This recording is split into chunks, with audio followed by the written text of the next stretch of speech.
He had exceptional talent with a sword. There was nothing he couldn't learn and nothing that could escape his blade.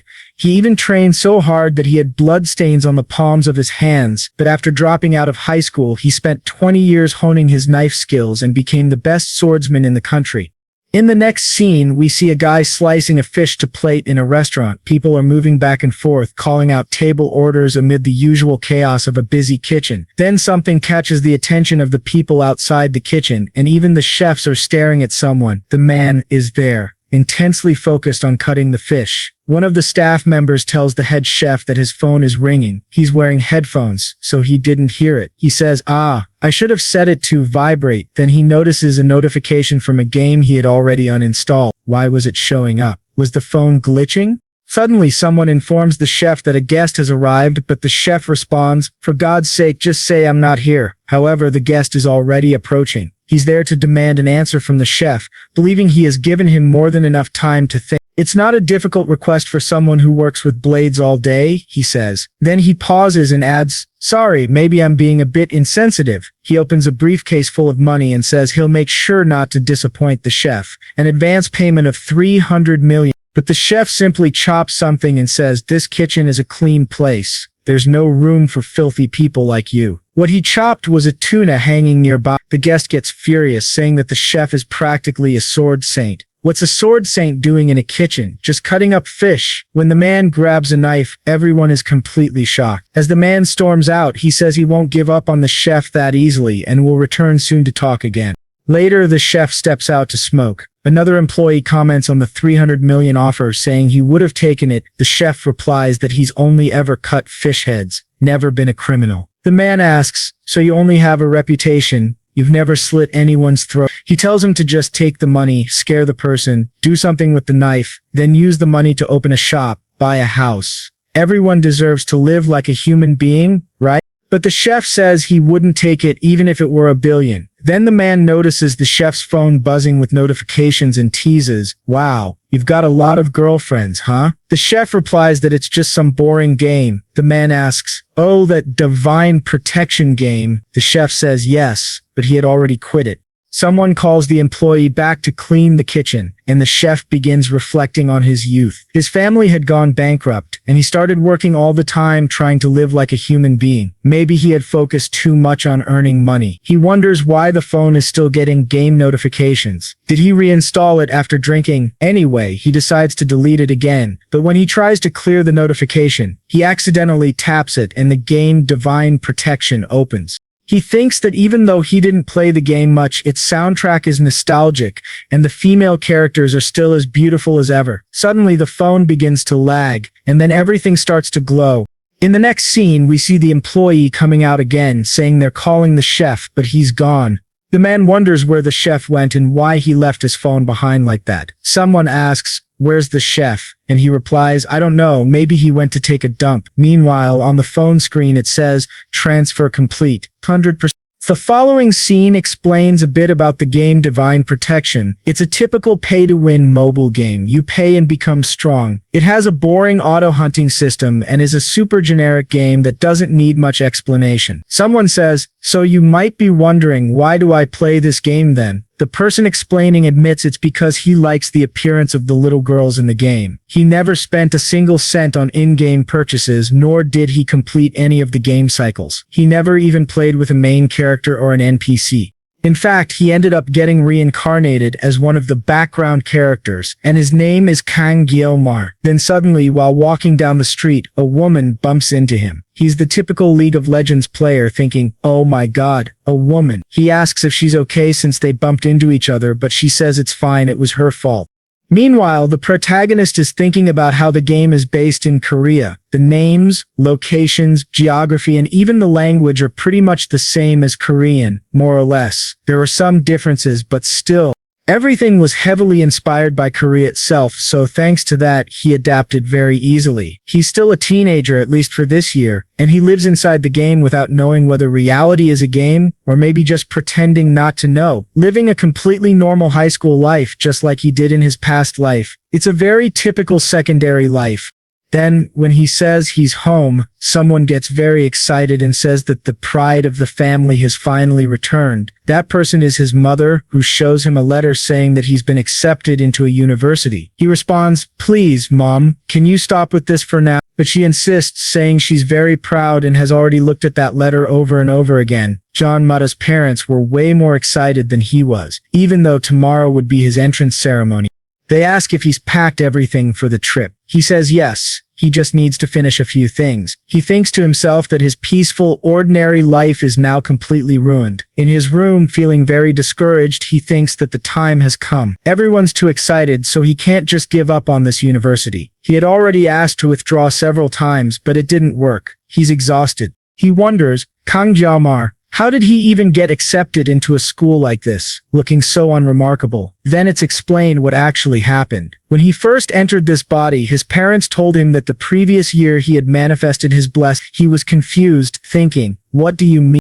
Apparently, just before he took over Jamar's body, the original Jamar had manifested a blessing, which made him pass the entrance exam to Awakens Academy immediately. The protagonist wonders, is this kid some kind of genius? It's explained that a blessing allows humans to use special abilities, basically the same concept as in the game. But not all humans have divine protection. A lot of it comes down to genetics. Richer and more noble families are more likely to have blessing. That's why an elite academy, Awakens, was founded. It was supposedly created to train heroes, but of course it's only open to the elite. However, a new admission program for people from non-heroic families had recently been introduced, and that's how Jiangmar was accepted. The reason they need heroes is to fight monsters, but the protagonist says he doesn't want that reality. It's not his reality. He doesn't want to be in a school being trained to become a hero and go to war. He gets bored just thinking about the fact that he has a blessing. Then his status window pops up and he says it still looks ugly as always. The system shows that he has the blessing of no pain, which stays active for 30 seconds and has a 12-hour cooldown. The protagonist wonders if that's really what got him accepted into the academy. 30 seconds. 12-hour cooldown? That's just sad. But he remembers, that's not the blessing he received when he arrived in this body. The true blessing is from the god of the sword. Anything he hits with a blade will be cut. The activation time is infinite. The effect only works with blades 30 centimeters or less in length and 5 centimeters or less in thickness. He wonders if this blessing is too powerful. Maybe someone's messing with him. He says he's never even seen this ability in the game, but the description is also very basic. If it hits, it cuts. How does that even work? There must be a condition for activation. Then he looks at the blade specs and realizes it's the perfect size for a sashimi knife, the same kind he used his entire past life. The protagonist still has no idea what the game wants from him. Life never goes the way he wants. He finally finishes packing, but oops, he forgot his equipment. Then he starts thinking about the gear he had when he first started the game. Even E-rank equipment costs millions. S-rank gear? Maybe only 2 people in the world have it. He doesn't want anything flashy, so he doesn't waste money. But he also knows if he shows up at school with no equipment at all, he'll stand out. Eventually, he gives in and decides to prepare some equipment. He remembers that in his past life, a teacher insisted that Japanese knives are worth it, so why not give it a try? After all, someone who's truly skilled never blames their tools. The next day, he's all dressed up and ready, carrying his bags. Someone wonders what exactly he's bringing. We see that he's packed with a bunch of sashimi knives. He's standing in a line for the equipment inspection that happens on the first day. The muscular instructor doing the inspection thinks to himself, there's always one prankster every year. I've got to show them who's boss. He slams the table and asks, you think this academy is a joke? You're going to enter this academy with kitchen knives as your equipment? But the protagonist calmly replies, this is my equipment. The instructor stares at him for a moment, then gets angry and shouts, student. But Chomar simply responds, sir instructor, I'm a special admissions student from an ordinary family. My family is not in a position to provide me with proper equipment, Jiaomar says. Are you going to keep doing this disservice? An instructor notices that his tag is a different color, meaning he's a special admission student, and thinks, real equipment is extremely expensive. Now that I think about it, people like him will have a huge disadvantage in their education, won't they? Then, the protagonist throws a sharp comment at him, saying that blaming someone for their equipment is incredibly immature. He holds tightly to a principle ingrained in his mind. An expert never blames their tools. He reached the pinnacle of swordsmanship without ever having proper gear. That's the life philosophy he carries with him. Suddenly, the instructor feels his presence and says that the protagonist is definitely a goch, perhaps a reference to someone talented or special. Then another instructor announces that the student Jelmar, admitted through special admission, is allowed to use his own equipment. Naturally, the protagonist thanks them before leaving. Of course, the snobby rich students start talking trash about him because of his special admission, but the instructor immediately tells everyone to shut up. Now, he's standing by the protagonist's side. He says that it all depends on their actions, not where they came from. Understood? And everyone replies, yes. The protagonist thinks, after this, I'm definitely going to have PTSD. Later, he says he needs a break. He didn't expect entering the academy to be this awkward and uncomfortable, but at least his equipment evaluation is done. Now he just has to take the test to determine what class he'll be placed in. He thinks, one way or another, I've made it far. This is an extremely privileged academy, Awakens Academy. He admits that it's totally different from just looking at it through a phone screen. The campus is ridiculously huge, like a small city could fit inside it. The protagonist has to admit this place is actually pretty cool. He reflects that he's now in a school full of high-class people. In his past life, he had to drop out of school because of money. He wonders if he ever imagined being in a place like this. Suddenly, a voice on the speaker announces that the exam will begin and all new students must gather by 3 p.m. The protagonist thinks, so soon? I already passed the entrance ceremony, but this test is way more important. He says he needs to test out his new equipment. Then he pauses, realizing, wait, I haven't touched a knife since I got here, have I? He remembers his master who always told him, never let go of your sword, sleep with it if you must. He lived 22 years by the sword, surely 1 year of rest hasn't dulled his skills, right? He inspects the knife to see if it's sharp and says not bad at all, to be honest. He goes to test it by slicing a leaf, but as he draws the blade, it starts to energize. The system announces that the conditions to activate the blessing of the sword god have been met. However, it warns that the protagonist's body is still too weak, and so is the equipment. Then a suppression takes place to sync the power with his current body and weapon. Jelmar thinks, wait, is the ability activating already?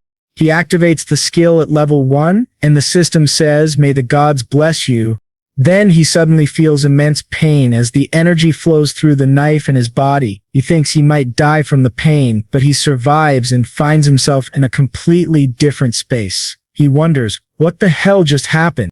When he drops the knife on the ground, it seems like the universe, the very fabric of reality, begins to rebuild itself. He realizes, wait, I'm back. That whole thing happened the moment he let go of the knife. What the hell is going on? He feels an intense headache. He thinks the skill activated, but why did the blessing make the whole world fall apart? And is this headache a side effect? Apparently, when he previously used the no-pain blessing, he only ended up with some muscle soreness afterward. He wonders if it's going to hurt this much every time. How am I ever going to use my knife?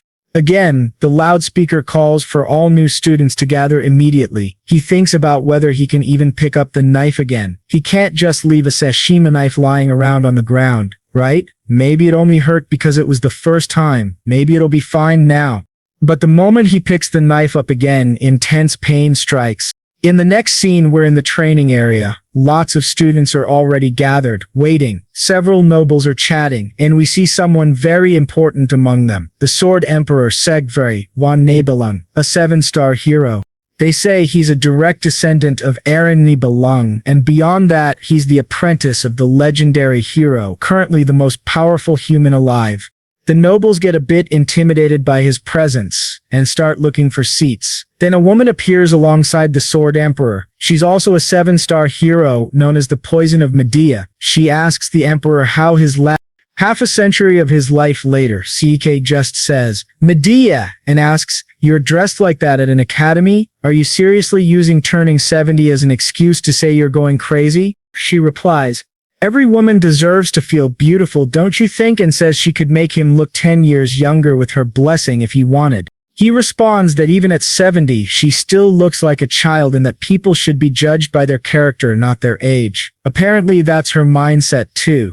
She says that Seagay is just as silly as ever. just like in the last half-century. He calls her an old fox, but she remarks that at least today's events and people are a lot more interesting than back in their day. She then asks if Seagay's granddaughter is beautiful, but he doesn't say a word.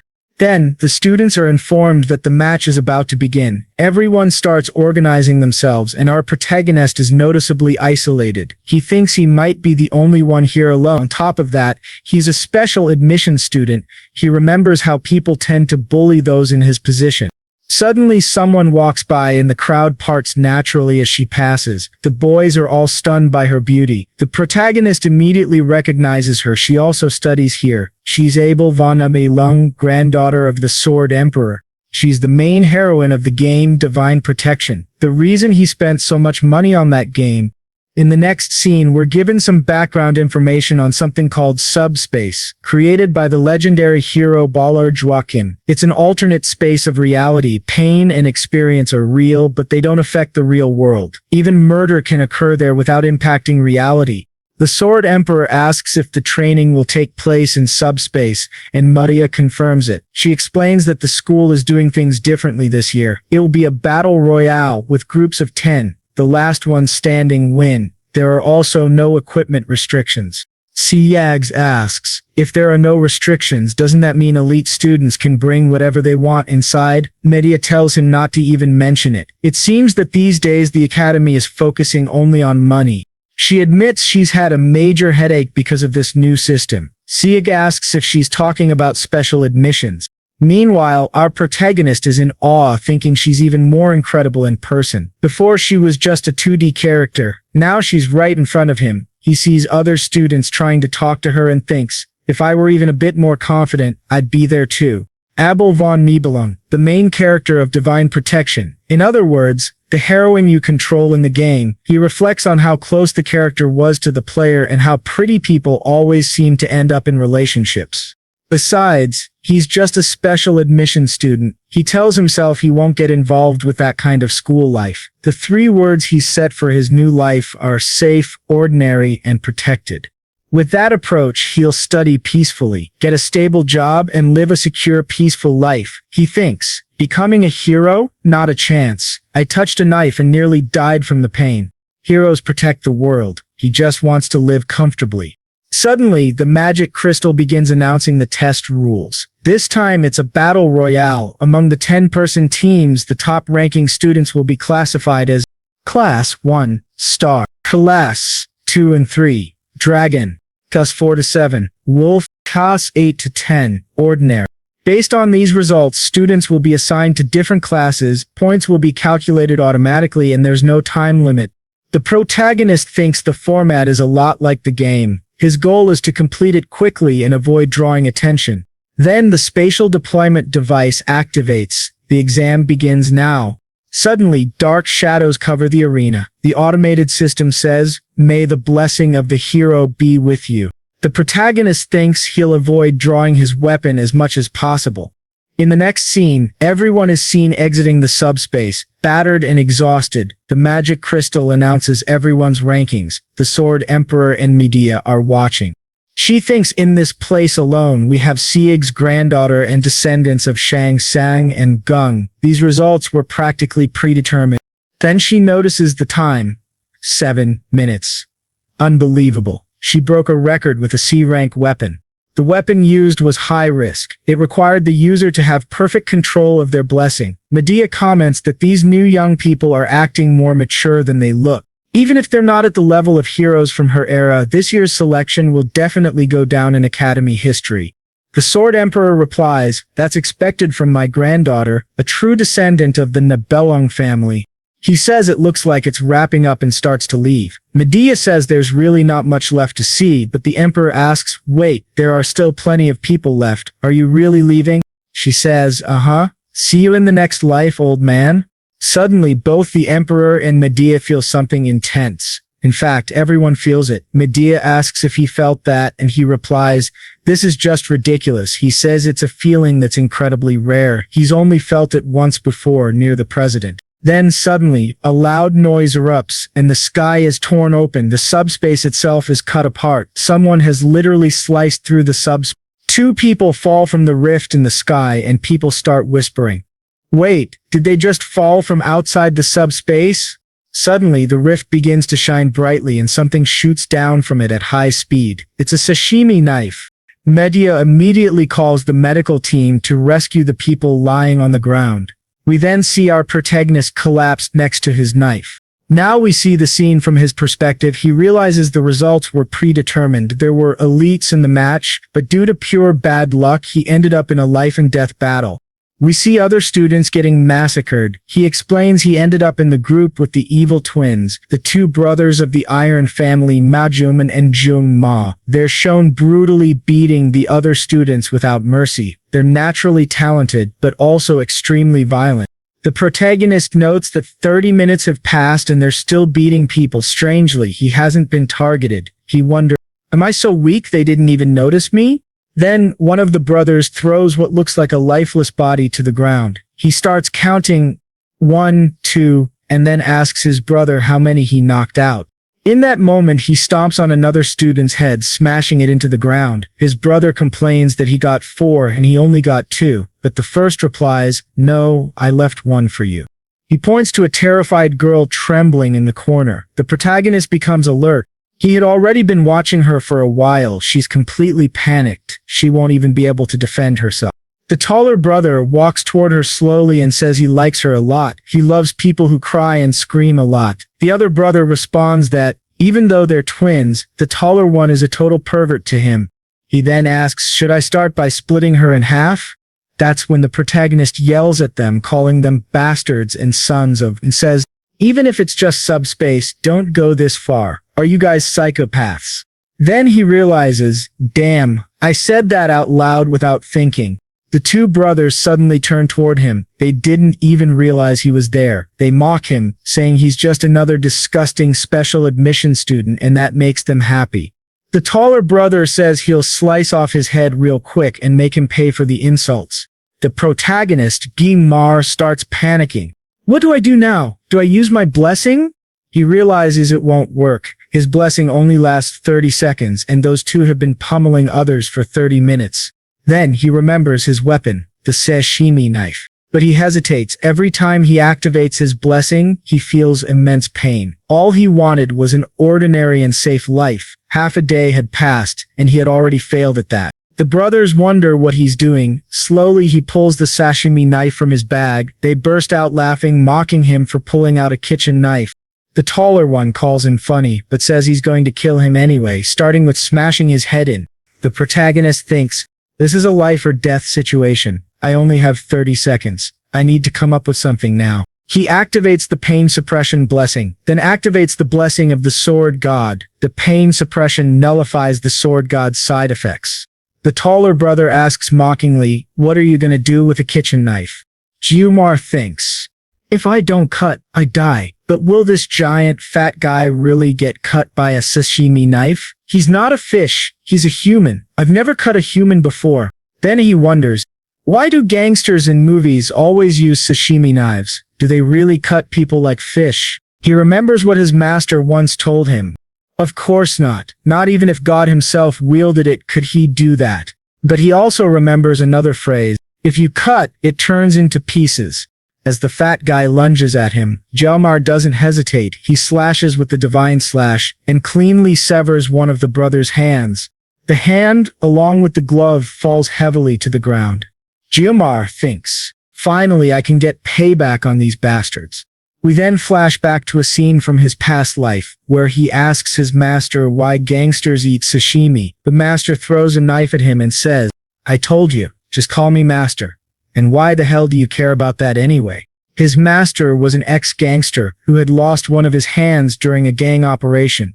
He wanted to make people happy with knives, not sad. So, he opened a sushi restaurant. However, he had exceptional skills with knives. The protagonist then asks, but why in these kinds of movies is everyone so obsessed with this type of knife? Does this really happen in real life?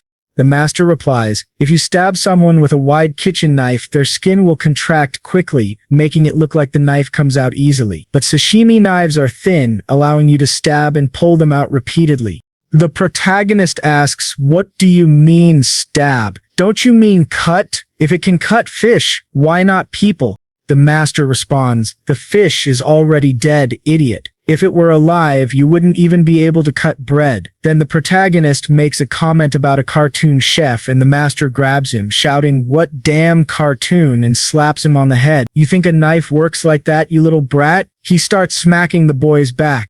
Back in the present, we see the enemy's arm has been cut off like butter. He starts screaming and flailing, shouting that his arm has been chopped off and that it hurts. He's terrified of the protagonist now and starts begging him to stay away, fleeing in panic. Meanwhile, the other brother is just frozen in shock by what he's witnessed. The taller brother is crying, calling for help, and just as he screams for his brother again, his head is split clean in half. The surviving brother sees half of his twin's face fall at his feet. He finally reacts by screaming. The protagonist stands there, possessed by rage. The remaining brother thinks, "It's okay, my brother isn't really dead. This is just a subspace." But deep down he wonders, who is this guy? He just split a head in two with a knife. He realizes he must be extremely cautious of that sashimi knife. Thinking his brother lost only because he was careless, the remaining twin grabs the severed arm and steals his glove, equipping both of them now. He activates the Blessing of Resolve, which boosts his defense, increases his jump height by 200%, and enhances his punching power. Now he has 3 buffs active at once.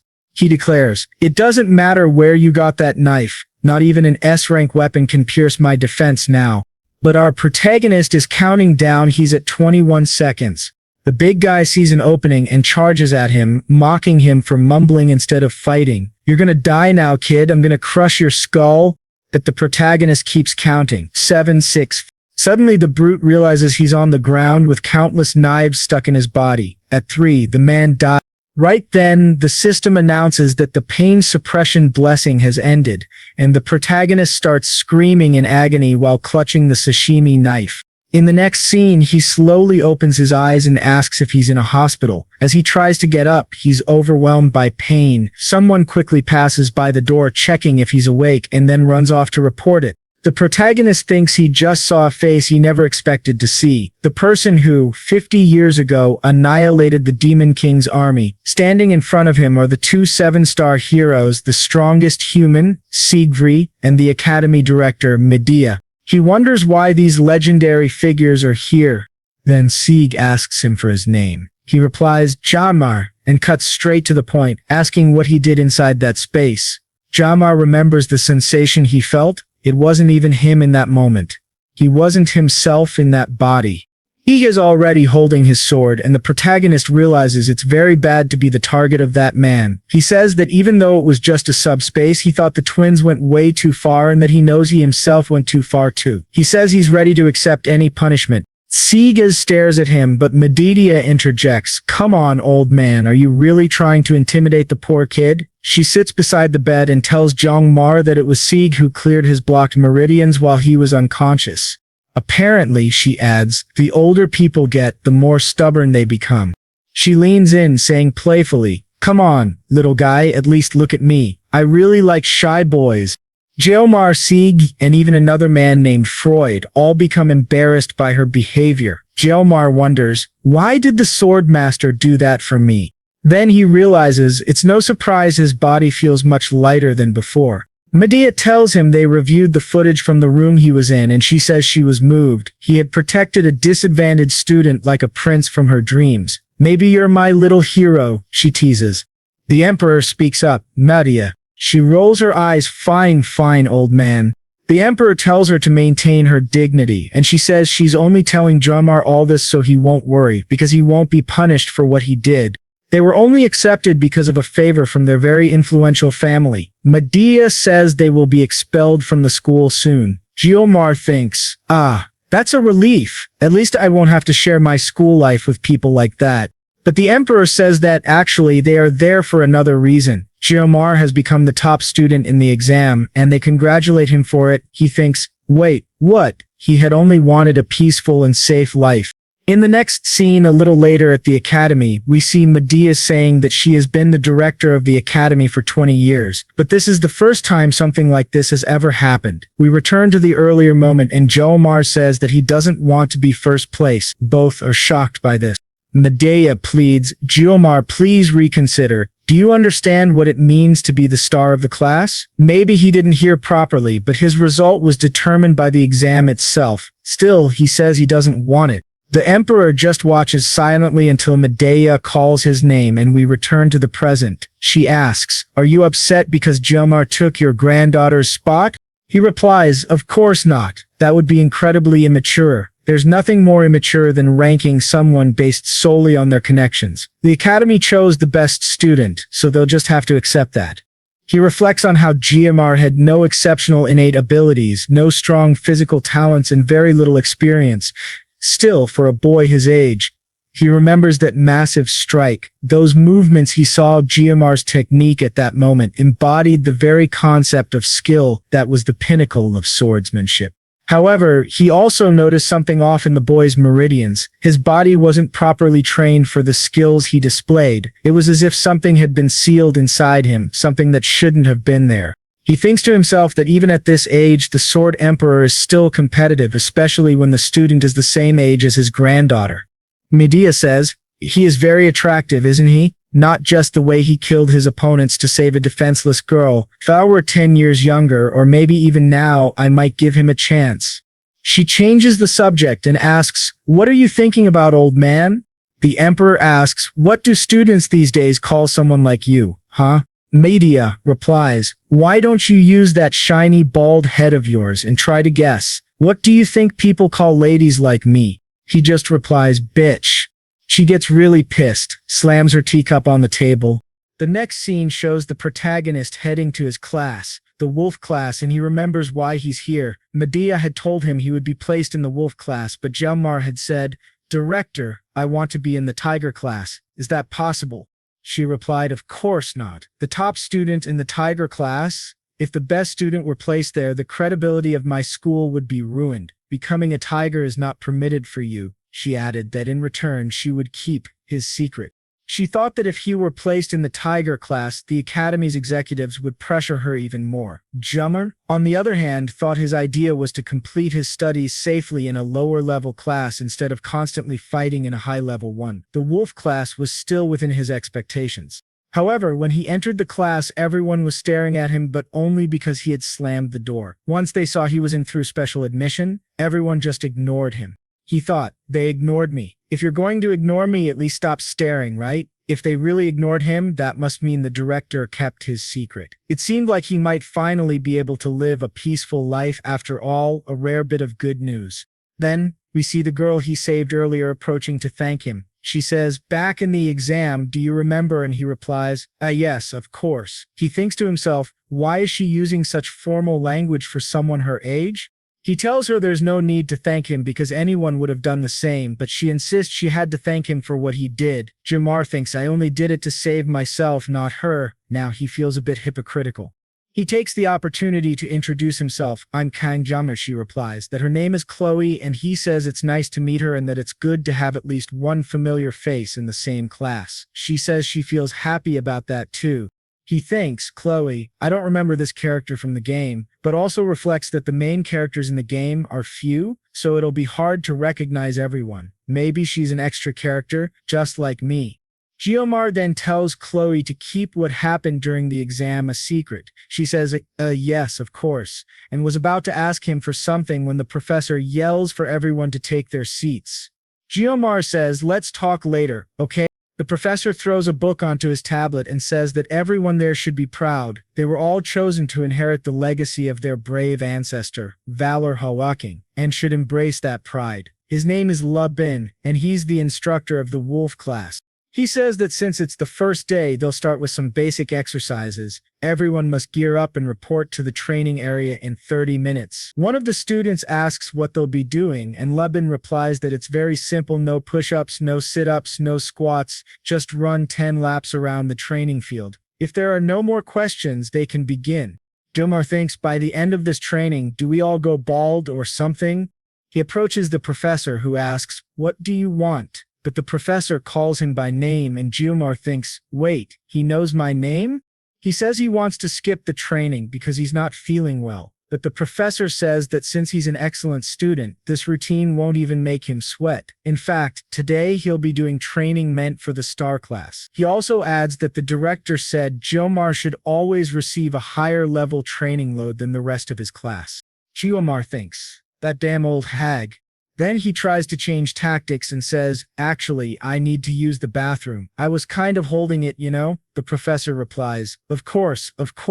As expected of a good student like you, I'll wait for you there, all right? Next, we see Jomar running, but he's behind everyone else. He says he can't take it anymore, he can't feel his legs. He's practically dying, repeating to himself, 1, 2, 1, 2. Then Chloe shows up beside him and asks, are you okay? You don't look well. He replies, no, I'm fine. She then asks, Jomar, how many laps have you done so far? He says, I think 5. When he asks how many she's done, she says 7, and he's shocked. But Chloe encourages him, saying he'll make it in the end. Then she runs ahead, and Jomar thinks, that damn exam is what ruined me. In the next scene, back in his room, we see several empty water bottles on the floor. Jomar finishes drinking another and thinks, this sucks. I'm exhausted. It's only been a week at the academy, and I've already faced so many problems.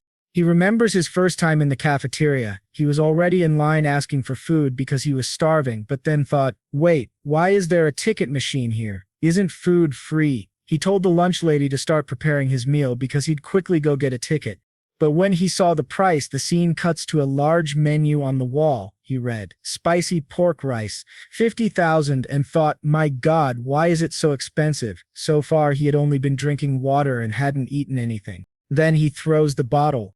He hits the wall, furious and starving at this point. He thinks about how his parents offered him money and he should have accepted it. He's been surviving on the cheapest water on campus so far. He also missed the supplementary dinners. He wraps himself in his blanket and thinks he needs to reflect on something to forget the hunger. Then he thinks about his blessing, and when he does, the system appears. The system tells him that his physical level has increased to 12, and as his physique improves, the restrictions of his sword are being relaxed. Now, the sword he uses can be 2 centimeters longer. He thinks that's not a big deal, but one thing was worth it. He looks at himself in the mirror and sees he's in much better shape. He says it seems all that training wasn't a waste of time. He thinks maybe this is happening because the sword master unlocked his meridian points. At this point, evolution is essential for him. Besides, his blessing is evolving, which means he won't be stuck with a sashimi knife forever. If he keeps improving, he'll be able to wield a real sword eventually. He looks at his little knives and thinks about how hesitant he was to hold them during the entrance ceremony. Now he can wield a sword even if it hurts a lot. Is this the result of the blessing? Then Jomar thinks, why am I suddenly proud of myself, huh? Suddenly, he hears a sound at the door. When he checks, it's Chloe. She's nervous and shy, asking if she's interrupting his rest. He wonders what Chloe is doing there. He tells her, no, she's not interrupting anything. He was just lying down a bit, and he asks how she's doing. She says she hadn't seen him in the cafeteria for a week and asks if he's feeling okay. He says he just doesn't eat meals prepared by others. That's all, though in truth he loves them, and he's extremely hungry. She says she understands, and he replies, don't worry about me. Okay, Chloe? Then, all shy, she says she'd like to invite him if it's not a bother to share a food supply together. He responds, so, let's go then. That's what you're suggesting, right? I'll go with you. He adds, I'm decently good at cooking, you know? She runs after him as he walks off, happy that he's finally going to eat. He asks where her dorm is. In the next scene, it's nighttime and we see that Chloe just finished eating what he cooked. She says it was delicious, and he says he's honored to hear that. She comments on how quickly he prepared such a tasty meal and says she had never cooked fish or tasted that kind of flavor before. He says he'll go check the fridge but mentions that she really seems to like fish. She says yes because she was born and raised on the coast. He says that's excellent, because preparing fish is his specialty. The protagonist thinks that he can finally do something he's good at, without his hands hurting. He says he's going to reminisce a little and cut some sashimi, but the big problem is his blessing. If he picks up a kitchen knife, it'll activate and it hurts. He asks her if she has a larger knife, saying that all the swords he uses in combat look like this one. Then she catches his attention and shows him a huge katana, saying, will this work? He replies that it's okay, he'll just use the kitchen knife. He thinks it's easier to use the pain blessing and get this done in 30 seconds. He remembers that in his past life he was called the best swordsman in the country, so he figures he can handle it. He activates the sword god's blessing. In the next scene, all the food is already eaten. He says it only took 21 seconds. He scaled the fish, removed its bones and guts, and filleted the meat. He says it was a work of art. I guess I still got it. She asks how he got so good at cooking. He tells her he used to work in a restaurant. She asks, what does part-time job mean? He responds, oh, you don't know what that is? Sorry.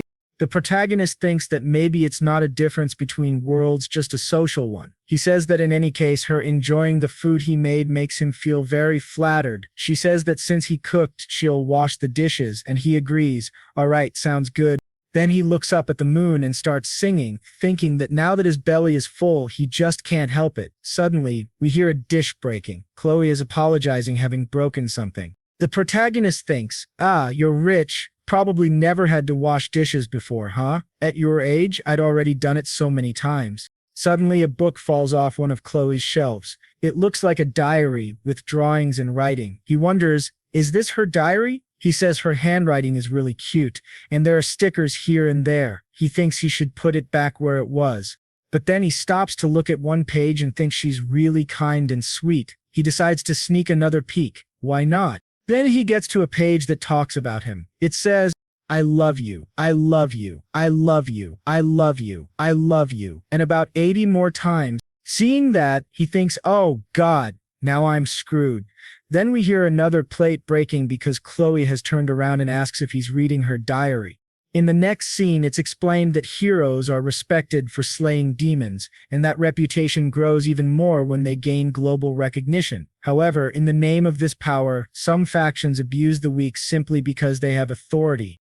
To punish people like that, there had to be a family that specialized in this task, a family that preferred to work from the shadows. This family is known as the Silesia Auditorium, a clan that handles these kinds of shadow operatives. Those born into the Silesia Auditorium family have their mental state crushed to the last drop from a young age. Emotions are not allowed, they're strictly suppressed. Everyone undergoes extremely harsh training. We see a scene of Chloe observing this brutal training, and in the next she's holding a katana. All these people are shaped into assassination machines. Even young girls are shown igniting blood on their palms. In one scene, we see her grandfather speaking to her, Chloe of the Silesia Auditorium, you must never underestimate your assassin skills. She heard these words so many times that she eventually came to accept them as her reality.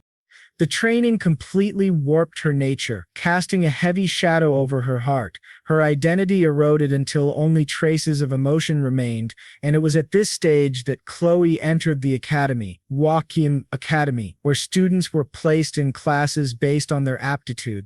Although her talent was incredible, the Silesia family, who thrived in the shadows, had made an agreement with the academy that their members would be assigned to the common class to remain undetected. This was the deal between the family and the academy.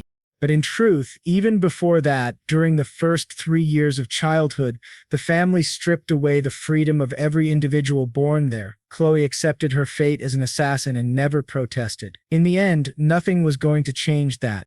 Or so she thought. Until she met a boy. She remembers the scene where Jiamar shouted at those jerks, calling them psychopaths, and rushed to save her in the subspace. It wasn't supposed to feel like dying, it was just a simulated experience, but Chloe did feel it.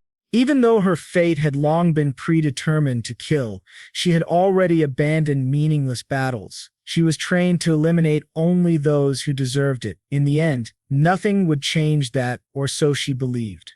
But of course, something could happen to surprise her, a ray of sunlight that could pierce through the stormy clouds of her life, a feeling that burned from the inside out, a sword wielded willingly, different from hers, a sword used for self-defense, a sword used for one's own honor. In that moment, she remembered hiding a book she once loved under her pillow, a story about a princess and the prince who saved her. She realized she had found her prince. That narrative unfolded before her very eyes. Her chest tightened. Her heart began to beat fast, and before she knew it, those feelings surged forth. She felt that this was love. In the next scene, we return to the present. The protagonist is facing her as she gives him a dark, intense look. He stands there awkwardly, in silence, thinking that he's in serious trouble now. This is the first time he's faced something like this. Back in his teenage years, no one ever liked him. He should have realized it. Obviously, she was feeding him. So he tries to change the subject and says, Chloe, the night is beautiful, isn't it? Have you seen the moon? You've made me really happy by giving me food and all that, but I think it's time for me to go now, okay? I'll see you tomorrow. She asks if he saw it. He looks at the diary and says, this book? Oh, must be the one you used to study, right? But she says, the diary, and the protagonist thinks, how the hell did she see that? Does she have eyes in the back of her head? Then she drops her polite tone entirely, and he realizes she's turned into a completely different person. He stammers, I didn't see anything. I didn't see it, I swear. Okay, I saw it. She begins to unsheath her katana. The protagonist thinks, wait, what? Just like that? He realizes jumping out the window isn't an option. He's on the 4th floor. He'd be crushed when he hit the ground. The only way out is through the door, and now he has a serious problem. He's trapped. She starts slowly dragging her katana toward him, and the protagonist thinks she's actually coming to kill him. He considers that maybe she's not well. He knows a bit about this kind of thing. One of her pupils isn't moving, and her eyes look dull and lifeless. She's definitely a yanderer.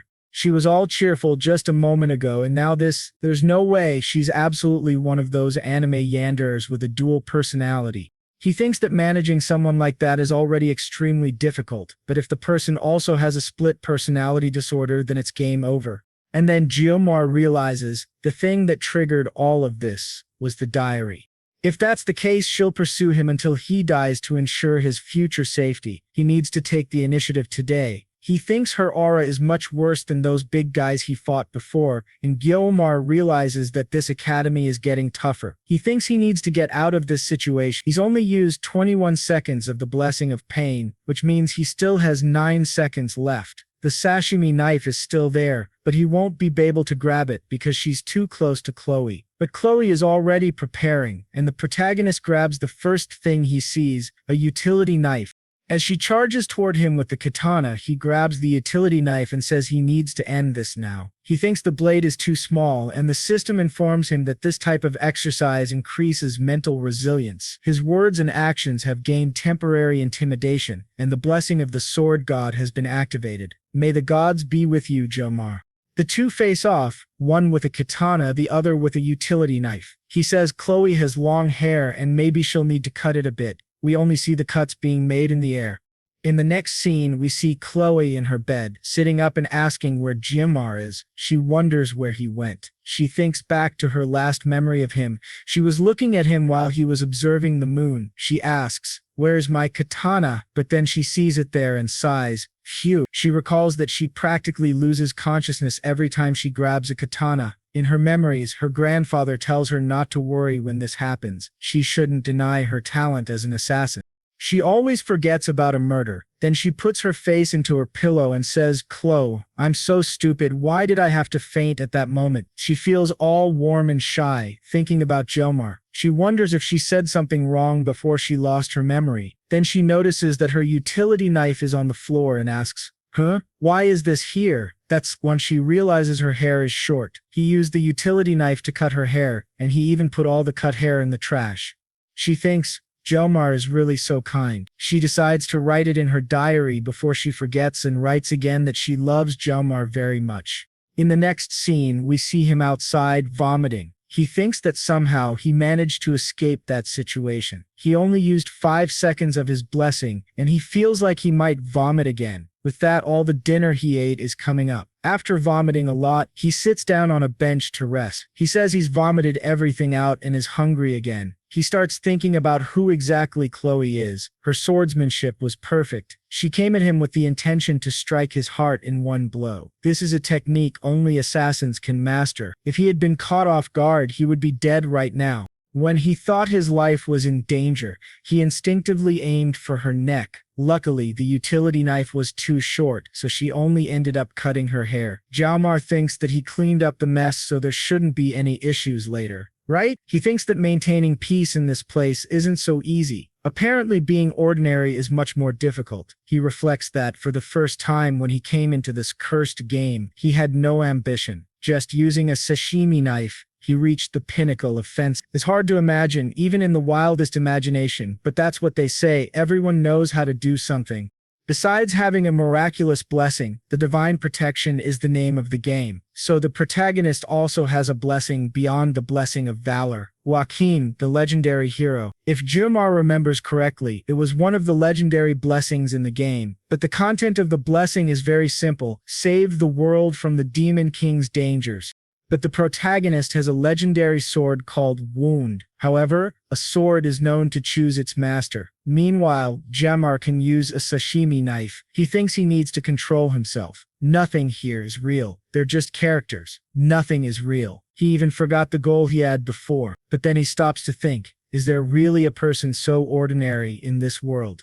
Jumar wonders if he's already given up on knowing who the main character is and who isn't, but at least now he knows how to handle himself in this game. It's been a week since he started studying at the academy, and based on the game's story, the protagonist should be receiving his blessing now. He's late for the registration, and it seems like the story is progressing at this point. Jumar knows the general story, but doesn't know how it ends. Of course, knowing this kind of thing is just an addition. No matter what happens, he'll follow the main storyline. He'll lose any advantage or shortcuts he might have. And as Jumar remembers, the game starts to get darker in the second semester of the third year. Demonic tribes and the like, all of them chasing after the protagonist.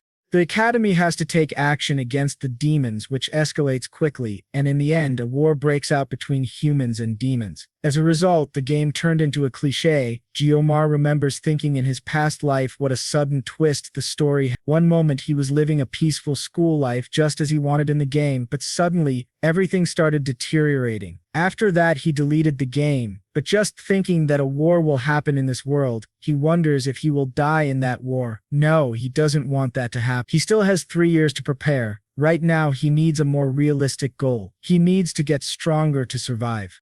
Jumar thinks that most stories have a happy ending, don't they? So, he figures it won't go too badly for him. He just needs strength to protect himself, to survive the war. However, he plans to train as discreetly as possible. If he stands out too much, he might end up being forced to fight in the front lines of the war, and he needs to avoid that at all costs. Moreover, he has to restrict his use of the blessing of the sword god because it makes him too powerful, but the physical strain it causes isn't worth it.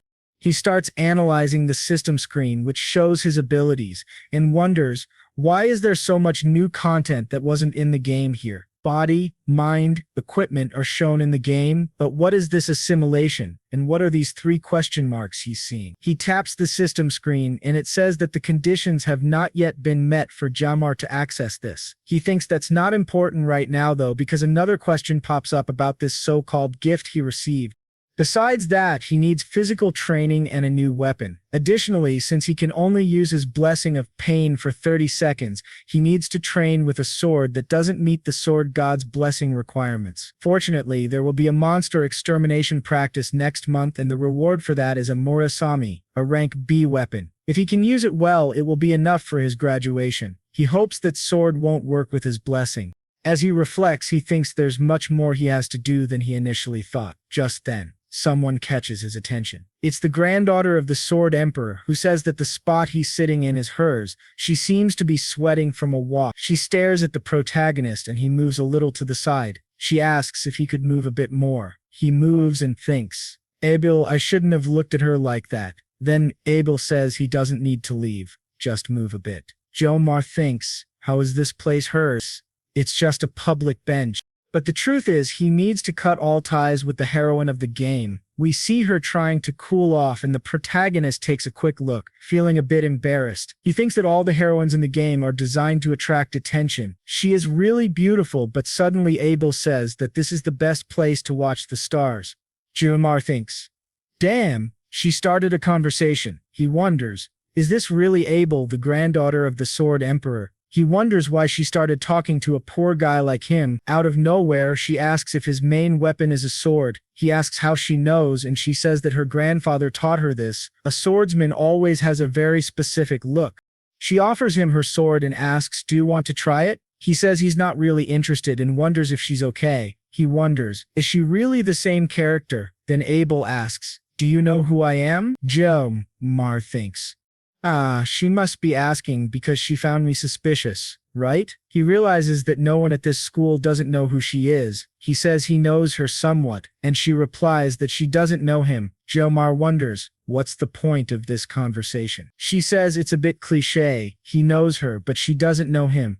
Then Jomar asks, should I give my name to everyone I just met? She responds, you never know, right? You could be a demon king's spy, and I wouldn't know. You could be an infiltrator disguised as a student. What would explain you being here alone at night sitting on this bench? Jomar thinks for a moment and then asks, then why are you here? She says it's because she was training, obviously. He replies that he was training too. She asks, what kind of exercise? He says breathing. Then he notices the wounds on her hand.